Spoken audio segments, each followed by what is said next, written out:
नमस्कार, केबी न्यूज़ देख रहे हैं आप। केबी न्यूज़ खबर आपकी में आपका स्वागत है। आजकल तो चर्चा में राजनीति ही है। पूरे देश में नई सरकार के लिए चुनाव हो रहा है और उत्तराखंड की पाँच सीटों में चुनाव हो चुका है। अब कोटद्वार में गर्मी बहुत है और इस बार गर्मी कुछ ज़्यादा ही है, लेकिन अब निकाय चुनाव होंगे तो फिर राजनीतिक गर्मी भी जोरों पर रहेगी।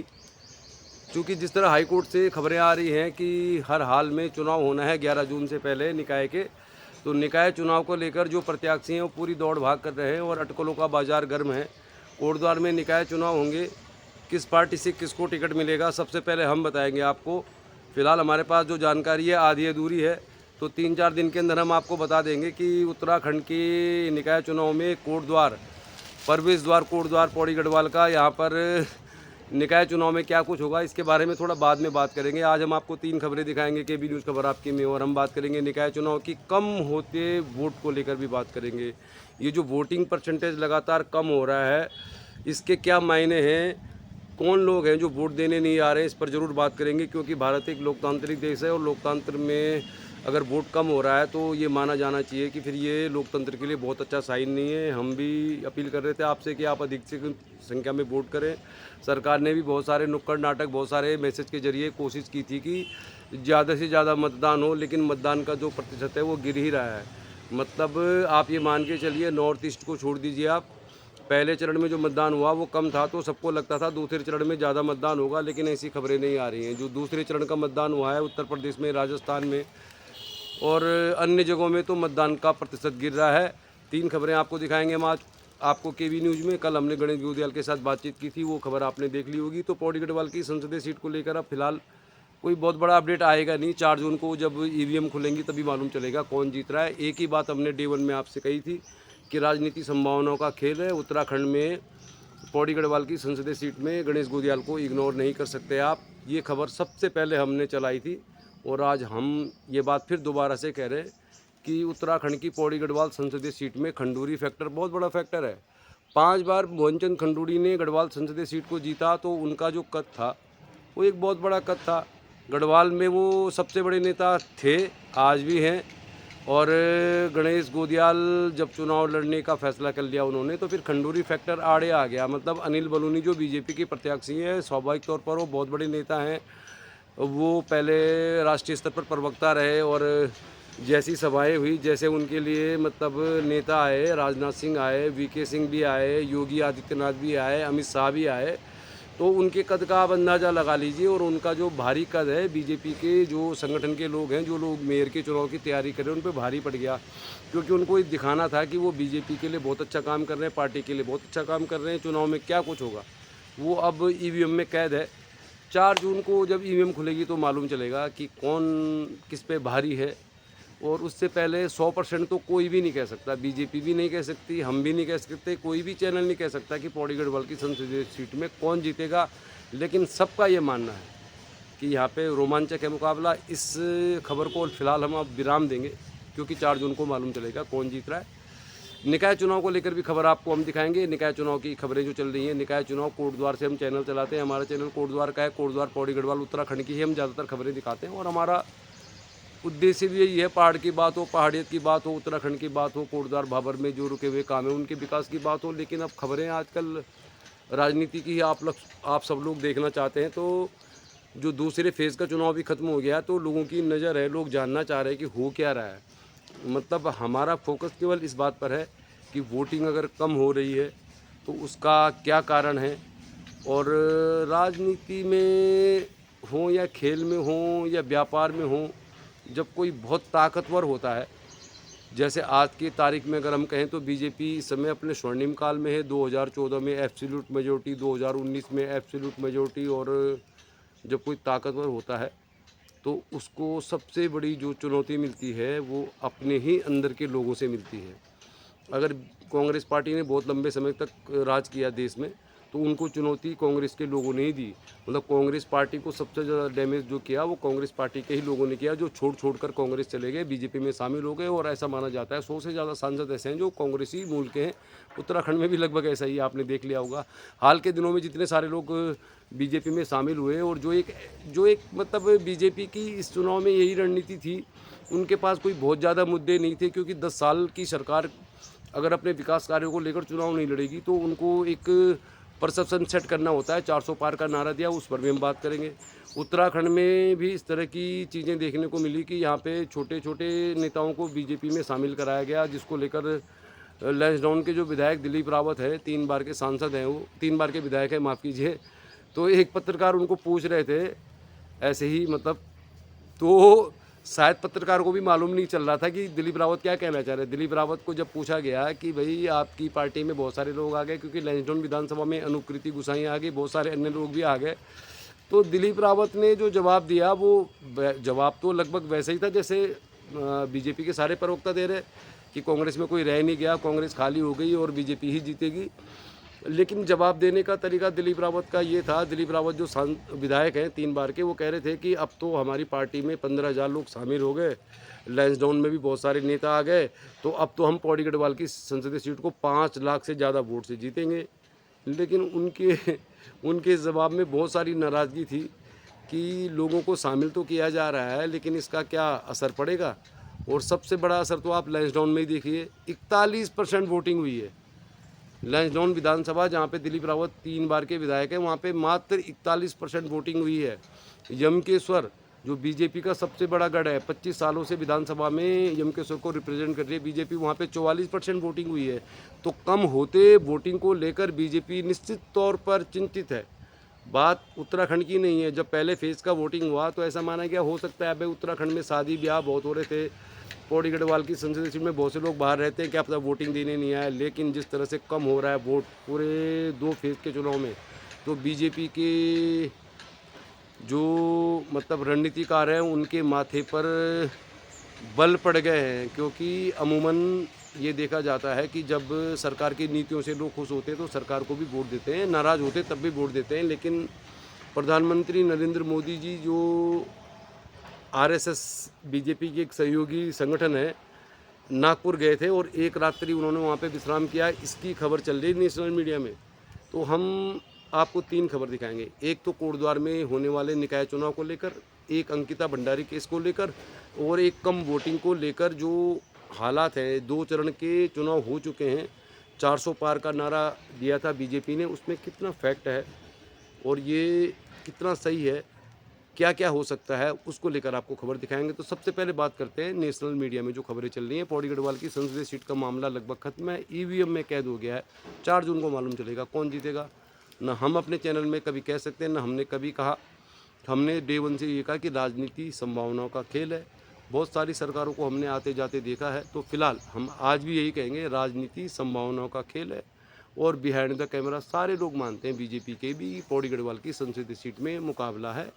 और जितने भी पत्रकार हैं उत्तराखंड के, वो सब ये कह रहे हैं कि यहाँ पे कुछ संभावनाएं हैं अपोजिशन के लिए। तो पहले फेज़ के बाद तो कुछ खास संकेत मिल नहीं रहे थे, तो अभी 2 फेज़ के चुनाव हो चुके हैं और लगभग 200 से ज़्यादा सीटों में चुनाव हो चुका है, जिनमें राजस्थान सबसे प्रमुख है। राजस्थान जहाँ पर 25 की 25 सीटें बीजेपी ने जीती हैं पिछली बार। मध्य प्रदेश जहाँ पे 29 में से 28 सीटें जीती हैं बीजेपी ने। उत्तर प्रदेश में 80 सीटें हैं, जिनमें से 64 सीटें जीती हैं बीजेपी ने 2019 में। हिमाचल प्रदेश, उत्तराखंड, दिल्ली, छत्तीसगढ़, हरियाणा, बिहार और महाराष्ट्र जो नॉर्थ मतलब जो हिंदी भाषी बेल्ट है, यहाँ पे सबसे ज़्यादा बीजेपी को सीटें मिली हुई हैं। और 319 सीटों में से 279 सीटें इन्हीं राज्यों से हैं। मतलब आप उत्तराखंड कर लें, दिल्ली कर लें, हरियाणा कर लें, राजस्थान कर लें, मध्य प्रदेश कर लें, गुजरात कर लें और बिहार कर लें, महाराष्ट्र कर लें, तो इन सीटों में सबसे ज़्यादा सीटें बीजेपी को पहले ही मिली हुई हैं। तो सबसे बड़ा सवाल यह है कि 400 पार का जो नारा है, इसका फैक्ट क्या है। और अपोजिशन के जो लोग हैं, अगर बहुत मतलब जोश में हैं, उत्साह में हैं या उत्साह के बयान दे रहे हैं, तो उसके पीछे रीज़न यही है कि देश में 543 सीटें हैं लोकसभा की, जिनमें से 132 सीटें हैं दक्षिण भारत में, जहाँ पर ये माना जाता है कि वहाँ पर बीजेपी की जो स्थिति बहुत अच्छी नहीं है। कर्नाटक में जरूर येदियुरप्पा जब रहे तो उनको कुछ सीटें मिली, लेकिन फिलहाल ये मान के चलिए आप कि केरल है, तेलंगाना है, तमिलनाडु है, कर्नाटक है, इन राज्यों में बीजेपी की उपस्थिति बहुत ज़्यादा नहीं है। और बीजेपी को सबसे ज़्यादा सीटें हिंदी भाषी बेल्टों से मिली हैं। और आज की तारीख में सबसे बड़ी मुश्किल भरी खबर जो आई है वो यही आई है कि प्रधानमंत्री नरेंद्र मोदी, जिनका जलवा है जिनके नाम पे बीजेपी को वोट मिलता है, जिनका चेहरा बीजेपी इस्तेमाल करती है, जिन्होंने बीजेपी को एक स्वर्णिम काल में लाने का मौका दिया। फिर फटाफट आपको बताते हैं कि जो इंडिया अलायंस है, जो ये दावा कर रहा है कि बीजेपी को बहुमत मिलेगा, तो उसके पीछे फैक्ट क्या है। फैक्ट की बात करते हैं आपको हम।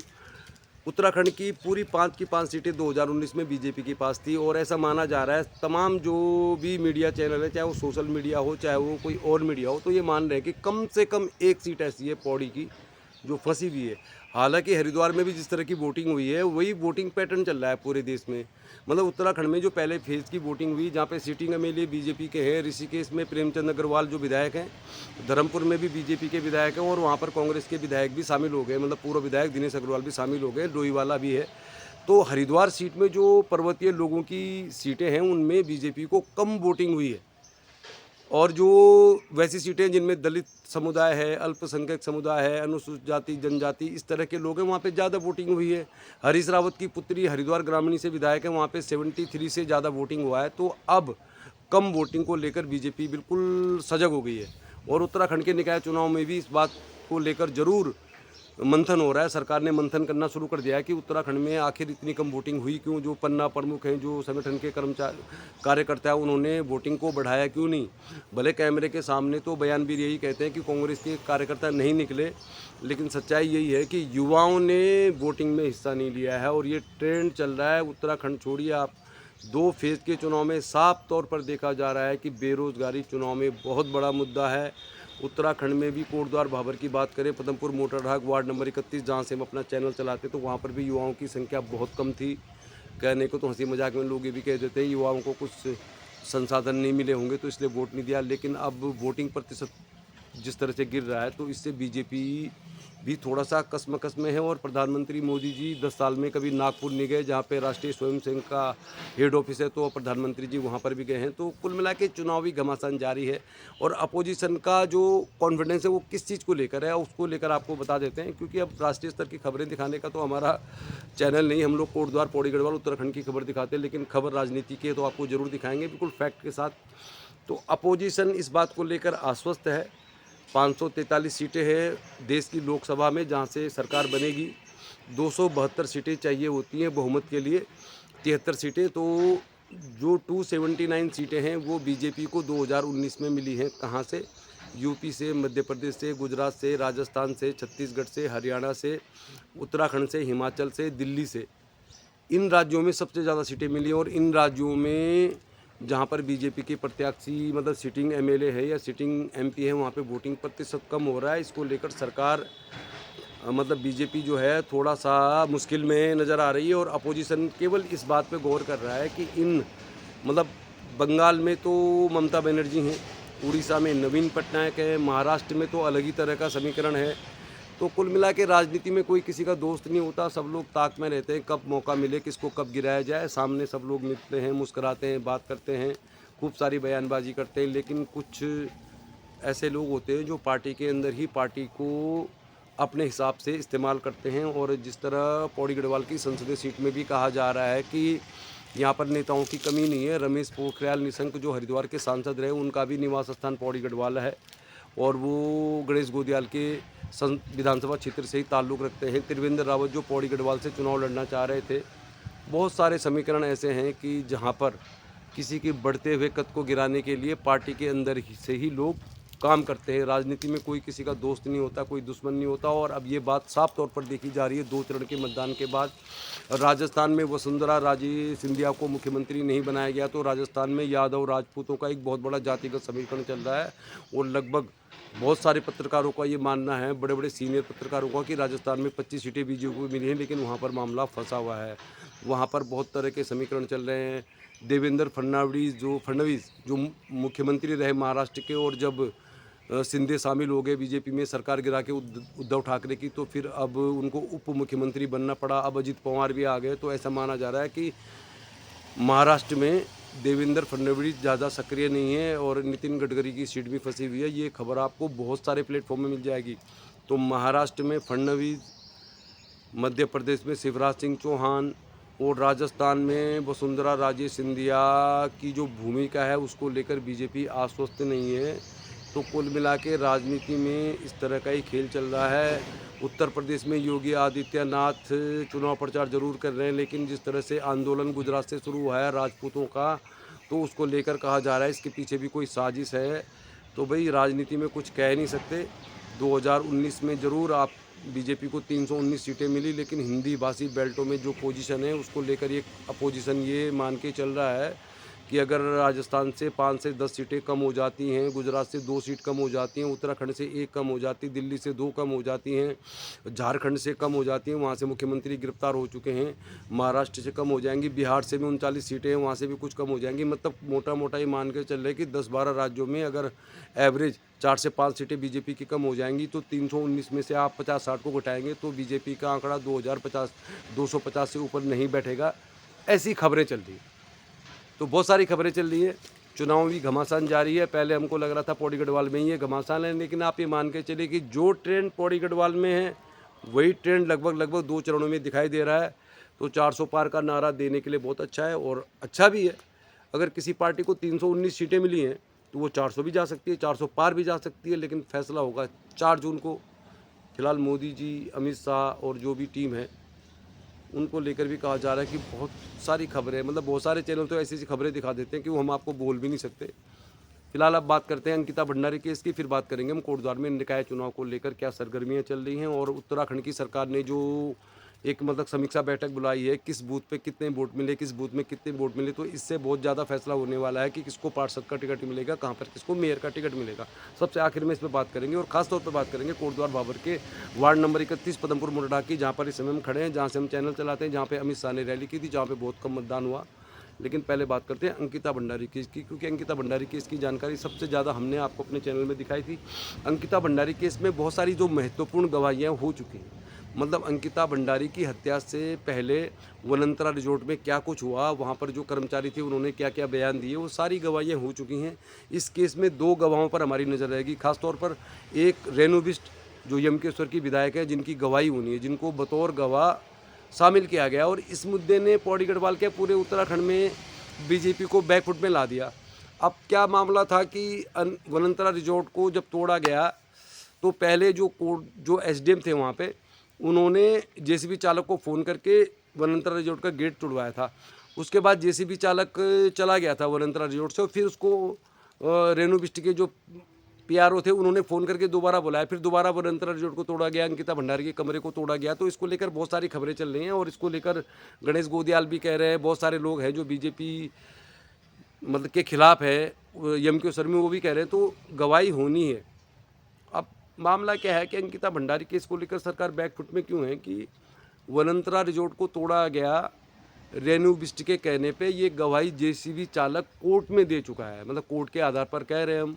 लेकिन पुलिस ने जो चार्जशीट फाइल की है उसमें रेणु बिष्ट को अपराधी नहीं बनाया गया है, एक्यूज़ नहीं बनाया गया, उसको खाली गवाह बनाया गया है। लेकिन जब भी वो आएंगी कोर्ट में बतौर गवाह, उनको आना है तो हम जानकारी देंगे आपको। इसके अलावा इस केस में केवल एक महत्वपूर्ण गवाही है 91 नंबर के जो गवाह है, जो काले रंग की स्कॉर्पियो में घटनास्थल से एक दिन पहले शाम को आए थे और उनके पास सूटकेस था, गनर थे, ऐसा लग रहा है कि वो एक बहुत हाई प्रोफाइल व्यक्ति थे।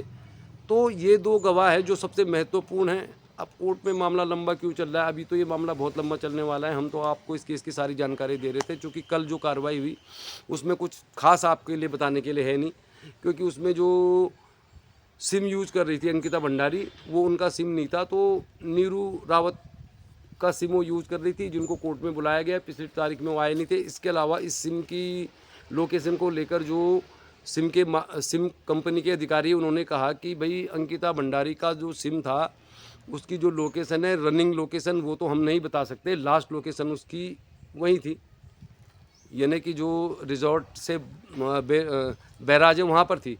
तो कल इस तरह की गवाही हुई कि इससे कोई बहुत बड़ा मामला नहीं है, और ऐसा कहना है सरकारी वकील का भी और अंकिता भंडारी के केस की पैरवी कर रहे वकीलों का कि इस केस को बहुत लंबा बनाया गया है। जो महत्वपूर्ण गवाह हैं उनके अलावा बहुत सारे गवाहों को इसमें जोड़ दिया गया है, जिनका केस से बहुत लेने देना नहीं है। तो गवाही हो रही है, केस में जो फैसला आएगा उसकी जानकारी भी सबसे पहले हम ही आपको देंगे। फिलहाल हमारी नज़र है 91 नंबर के जो गवाह है, जो एक दिन पहले शाम को काले रंग की स्कॉर्पियो में आए थे, उनके पास एक सूटकेस भी था, उनके साथ गनर भी थे, उनकी गवाही होनी है। कब होगी, क्यों उनकी गवाही अभी तक नहीं हुई, इसको लेकर हम कुछ कह नहीं सकते। रेणु बिष्ट को भी बतौर गवाह पेश किया गया है। तो सबसे बड़ा सवाल यही है कि रेणु बिष्ट के कहने पे वनांतर रिजॉर्ट को क्यों तोड़ा गया, तो उनको आरोपी क्यों नहीं बनाया गया, यही तो मामला है। इसी मामले को लेकर सरकार भी बैकफुट में है, और इसी मामले को लेकर जो उत्तराखंड के नेता हैं, चाहे वो कांग्रेस के अध्यक्ष हो, चाहे गणेश गोदियाल हो, सब लोग सवाल उठा रहे हैं। अब बात करते हैं निकाय चुनाव। चलिए फिर कोटद्वार में होने वाले, मतलब पूरे उत्तराखंड में निकाय के चुनाव होने। सबसे बड़ी जो सीटें हैं वो तो जाहिर तौर पर देहरादून हल्द्वानी है, जहाँ पर महानगर है। ऋषिकेश, जहाँ पे प्रेमचंद अग्रवाल विधायक हैं, वहाँ पर निकाय चुनाव होने। और जिस तरह प्रेमचंद अग्रवाल ने एक पहाड़ी युवक की पिटाई कर दी थी, जिसका मामला बहुत चला, लेकिन उसको सरकार ने तवज्जो नहीं दी। कोटद्वार में निकाय चुनाव को लेकर 4 जो बीजेपी की ही बात ज़्यादा करेंगे हम। कांग्रेस को लेकर तो ऐसा माना जा रहा है गीता नेगी जो पूर्व ब्लॉक प्रमुख है, और रंजना रावत जो पूर्व में कांग्रेस पार्टी के संगठन में जुड़ी रही हैं, तो वो 2 ही अभी फिलहाल नाम हैं।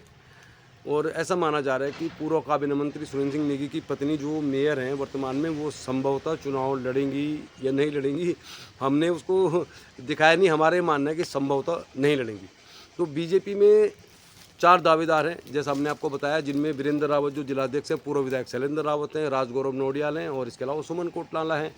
तो वार्ड नंबर 31 पदमपुर मोटरडाग में कम हुई वोटिंग को लेकर भी मामला चल रहा है, और हमें स्पष्ट तौर पर जानकारी मिल रही है कि अब निकाय चुनाव में देखा जाएगा कि जो दावेदार हैं पार्षद के, जिनको सिंबल मिलना है, या जो मेयर के दावेदार हैं, उनकी बूथों में स्थिति क्या है। क्योंकि पौड़ी गढ़वाल संसदीय सीट में मतदान कम हुआ है, तो इसको लेकर बीजेपी ने एक समीक्षा बैठक बुला दी है। भले ही बयान के तौर पर तो सब ये कह रहे हैं, बीजेपी के बड़े बड़े नेता महेंद्र भट्ट भी कह रहे हैं, जो जोशीमठ में रो रहे थे वोट मांगने को लेकर, कह रहे कि भाई कांग्रेस पार्टी का कुछ नहीं है, 5 की 5 सीटें हम ही जीतेंगे, और कांग्रेस पार्टी के लोग वोट देने नहीं आए।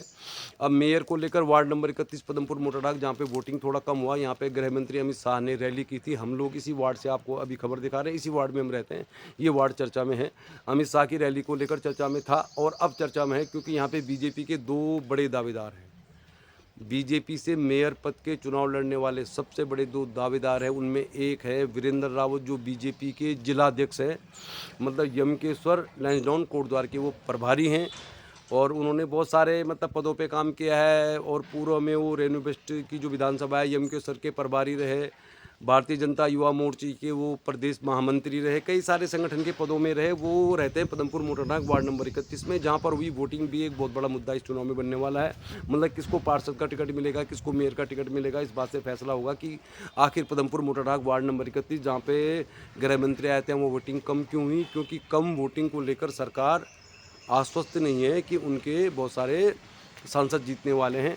दूसरे प्रत्याशी हैं राजगौरव नोडियाल। राजगौरव नोडियाल जो कोटद्वार में विधानसभा के संयोजक रहे इस लोकसभा चुनाव में, वो भी पार्टी के संगठन से जुड़े हुए हैं, और 15-20 सालों से वो पार्टी के लिए काम करते हैं। कोई चुनाव उन्होंने लड़ा नहीं है, उनका दावा स्वाभाविक तौर पर मजबूत है। तो कोटद्वार भाबर के वार्ड नंबर 31 पदमपुर मोटरडाग, जहाँ से हम चलाते हैं चैनल, यहाँ पर बीजेपी के 2 प्रत्याशी मेयर की दौड़ में हैं। एक हैं वीरेंद्र रावत, एक हैं राजगौरव नोडियाल। दोनों की थोड़ा सा राजनीतिक बताते हैं कि स्थिति क्या है। ऐसा माना जाता है कि जो वीरेंद्र रावत हैं उनके काफ़ी मतलब अच्छे संबंध हैं, मतलब जिलाध्यक्ष बने हैं। पूर्व में वो यमकेश्वर के विधानसभा प्रभारी थे, वो युवा मोर्चा के प्रदेश महामंत्री रहे, तो ऐसा माना जाता है उनकी पकड़ है। लेकिन राजगौरव नोडियाल जो कोटद्वार में वर्तमान विधायक ऋतु खंडूड़ी भूषण विधानसभा अध्यक्ष हैं, उनके साथ काफ़ी उनकी करीबी है। और कोटद्वार भाबर में जितने भी सरकारी कार्यक्रम होते हैं, चाहे वो पंचमी का मेला हो, चाहे अन्य कार्यक्रम हो, उनमें लगातार सक्रिय रहते हैं, संगठन से जुड़े हुए हैं, और उनको भी मौका मिलना चाहिए, ऐसा बहुत सारे लोगों का कहना है। लेकिन कोटद्वार भाबर के इस वार्ड में वोटिंग बहुत कम हुई है, और इसको आधार बनाकर अपने अपने जो दावे हैं वो पेश किए जाएंगे। 3-4 दिन में हम आपको बता देंगे कि बीजेपी से कौन हो सकता है संभावित प्रत्याशी, कांग्रेस से कौन हो सकता है। तो चलिए फिर आज के लिए इतना ही। जो भी खबरें होंगी कोटद्वार भाबर की राजनीति के आपको दिखाते रहेंगे। चैनल को सब्सक्राइब कर लीजिए। बहुत गर्मी है कोटद्वार में, इसीलिए हम थोड़ा एक ऐसी जगह से वीडियो बना रहे जब तो ठंडा है, तो राजनीतिक गर्मी भी है, मौसम में भी गर्मी है, और लोगों को गर्म मौसम तो राज नहीं आता, लेकिन लोगों को राजनीति बहुत बड़ी राश आती है। तो राजनीति की खबरें तो हम आपको दिखाते ही रहेंगे। हम कोशिश करेंगे कि जैसे ही यहाँ पे डेट डिक्लेयर हो जाती है निकाय चुनाव की, तो फिर हम आपको निकाय चुनाव की खबर दिखाएंगे। हमारा मकसद यही है कि कोटद्वार का विकास होना चाहिए, भाबर का खास तौर पर विकास होना चाहिए, उत्तराखंड की बात होनी चाहिए, पहाड़ की बात होनी चाहिए, पौड़ी गढ़वाल की बात होनी चाहिए। हमारा एजेंडा यही है, और जो भी नेता इस एजेंडे को आगे बढ़ाएगा, चाहे वो बीजेपी का है चाहे कांग्रेस का है, तो हम कोशिश करेंगे कि हम उसको थोड़ा आप लोगों को समझाने की कोशिश करें कि अच्छा काम हो रहा है। चलिए फिर कल मिलेंगे किसी और खबर के साथ। बहुत बहुत धन्यवाद चैनल को देखने के लिए। सब्सक्राइब कर लीजिए, शेयर भी कर लीजिए, कमेंट भी कीजिए आप। तो कल मिलेंगे किसी और खबर के साथ। देखते रहिए केबी न्यूज़। देखते रहिए केबी न्यूज़, खबर आपकी।